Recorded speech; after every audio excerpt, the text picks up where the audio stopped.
Assalamualaikum warahmatullahi wabarakatuh. Perkenalkan, nama saya Rahma Ramadina Putri. Di sini saya akan menjelaskan dan mempresentasikan bab mengenai analisis harga pokok produksi dan pemasaran produk. Yang bagian B, strategi pemasaran produk. Pada bagian kedua yaitu pemilihan strategi pemasaran produk. Nah, apa aja sih yang harus diperhatikan ketika pemilihan strategi produk? Hal pertama yang harus diperhatikan yaitu tujuan produk. Tujuan produk harus dijadikan pedoman dalam menentukan tipe dasar strategi yang dibutuhkan. Jika tujuan utama produk adalah meningkatkan volume penjualan atau pertumbuhan pangsa pasar, umumnya alternatif utama yang dipertimbangkan adalah strategi permintaan selektif yang berfokus pada upaya merebut pelanggan dari pesaing atau memperluas pasar yang dilayani. Yang berikutnya ada analisis pasar. Analisis pasar memberikan informasi mengenai siapa yang membeli bentuk produk dan siapa yang tidak membelinya, berbagai situasi pemakaian produk dan situasi yang tidak menggunakan produk, serta faktor-faktor yang mempengaruhi kesediaan dan kemampuan untuk membeli. Selain analisis persaingan, ada pun analisis profitabilitas dan produktivitas, bermanfaat dalam mengidentifikasi konsekuensi laba dari berbagai strategi dan program yang diperlukan untuk mencapai sasaran pangsa pasar. Persoalan strategi dapat dipandang dari berbagai perspektif strategi pemasaran. Sebagai salah satu bentuk strategi level fungsional, tidak lepas dari kompleksitas dan keanekaragaman perspektif yang terkadang saling kontradiksi.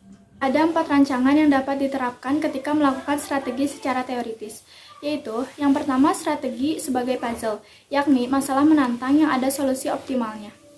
Lalu yang kedua yaitu strategi sebagai dilema, yakni masalah rumit dengan 2 kemungkinan solusi tetapi keduanya bukanlah strategi terbaik. Lalu yang berikutnya yang ketiga ada strategi sebagai trade-off, yaitu situasi masalah yang memiliki banyak kemungkinan solusi, hanya saja masing-masing di antaranya menuntut keseimbangan berada antara 2 konflik team pressure.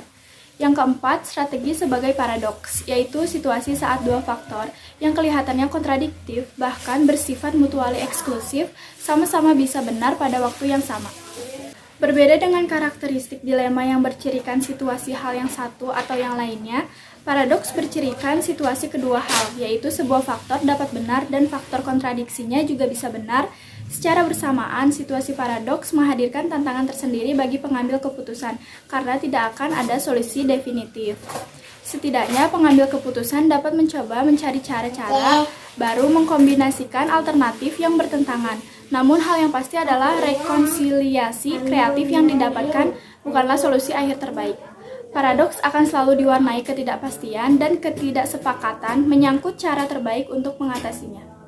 Contoh situasi paradoks adalah fenomena strategi co-opetition yang berusaha menyeimbangkan antara kompetensi dan kerjasama dengan pesaing. Secara filosofis, kerjasama dan kompetensi saling berkontradiksi, namun dalam batas tertentu, kedua hal tersebut dapat direkonsiliasikan. Jadi kesimpulan yang dapat kita petik adalah masalah yang sama dapat diinterpretasikan secara berbeda oleh pengambil keputusan yang berbeda. Pemahaman atas konteks masalah tidak kalah pentingnya dengan penguasaan konten strategi pemasaran. Yang berikutnya ada pengembangan strategi pemasaran produk. Pengembangan strategi pemasaran merupakan suatu pernyataan kemana perusahaan itu akan menunjuk, sedangkan strategi merupakan cara umum yang akan ditempuh untuk mencapai arah tujuan tersebut. Strategi terdiri atas berbagai macam elemen, dan dalam hal ini akan dititik beratkan pada elemen-elemen pemasaran. Ada 5 konsep yang mendasari suatu strategi pemasaran, yaitu yang pertama ada segmentasi pasar. Segmentasi pasar merupakan dasar untuk mengetahui bahwa setiap pasar itu terdiri atas beberapa segmen yang berbeda. Yang kedua ada penentuan posisi pasar.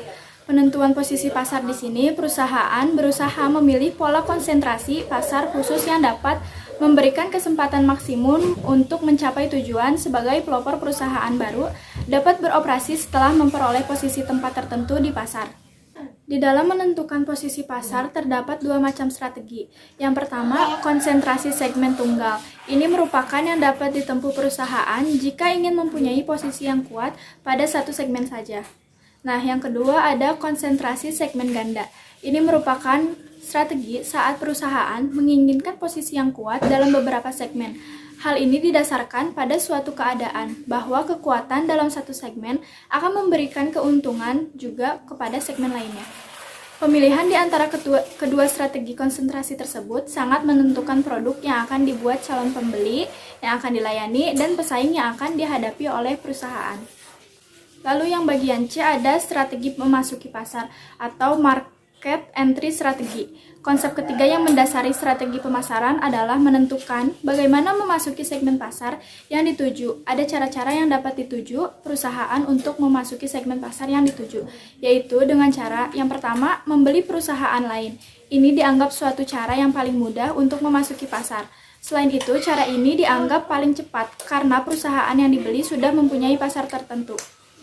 Nah, adapun faktor-faktor atau masalah yang harus dipertimbangkan untuk menggunakan cara ini, yaitu perusahaan yang membeli tidak hanya mengetahui tentang pasar, dan perusahaan yang dibeli dan sangat menguntungkan untuk memasuki pasar dari perusahaan yang dibeli secepatnya. Lalu ada cara yang kedua, yaitu berkembang sendiri. Cara ini banyak digunakan oleh perusahaan-perusahaan yang menganggap bahwa posisi yang kuat hanya dapat dicapai dengan menjalankan riset dan pengembangan sendiri. Ada faktor penghalang bagi perusahaan untuk memasuki pasar melalui cara berkembang, yaitu memperoleh hak paten, skala produksi yang paling ekonomis, memperoleh saluran distribusi, menentukan supplier paling menguntungkan, dan biaya promosi yang mahal, dan faktor-faktor yang lainnya. Yang ketiga, mengadakan kerjasama dengan perusahaan lain. Ada keuntungannya, yaitu resiko digantung bersama-sama. Jadi resiko masing-masing perusahaan menjadi berkurang. Masing-masing perusahaan mempunyai keahlian sendiri-sendiri ataupun sumber sendiri. Jadi masing-masing perusahaan dapat saling melengkapi atau saling menutupi kekurangan yang ada. Lalu yang berikutnya ada strategi marketing mix. Konsep strategi ini berkaitan dengan masalah bagaimana menetapkan bentuk penawaran pada segmen pasar tertentu. Hal ini dapat terpenuhi dengan penyediaan sarana yang disebut marketing mix. Marketing mix ini merupakan inti dari sistem pemasaran dari perusahaan. Berikut akan dibahas 4 elemen pokok dari marketing mix. Yang pertama yaitu produk. Keputusan-keputusan tentang produk ini mencakup penentuan bentuk penawaran secara fisik, mereknya, pembungkusnya, garansi, dan servis setelah penjualan. Pengembangan produk dapat dilakukan setelah menganalisis kebutuhan dan keinginan pasar. Jika masalah ini telah diselesaikan, keputusan tentang harga distribusi dan promosi dapat diambil. Lalu yang B ada harga. Setiap produk yang ditawarkan, bagian pemasaran berhak menentukan harga pokoknya. Faktor-faktor yang perlu dipertimbangkan dalam penetapan harga tersebut yaitu biaya, keuntungan, praktek saingan, dan perubahan keinginan pasar. Lalu yang C ada distribusi. Ada 3 aspek pokok yang berkaitan dengan keputusan tentang distribusi, yaitu sistem transportasi perusahaan, sistem penyimpanan, dan pemilihan saluran distribusi. Lalu yang D ada promosi. Promosi penjualan dilakukan dengan mengadakan suatu pameran, peragaan, demonstrasi, contoh-contoh, dan sebagainya. Adapun publisitas merupakan kegiatan yang hampir sama dengan periklanan, hanya biasanya dilakukan dengan biaya yang relatif kecil, bahkan ada juga yang tanpa biaya. Lalu yang E ada strategi penentuan waktu. Apabila perusahaan telah menemukan kesempatan yang baik, ini tidak berarti perusahaan dapat segera beroperasi. Terima kasih, sekian penjelasan dari saya. Wassalamualaikum warahmatullahi wabarakatuh.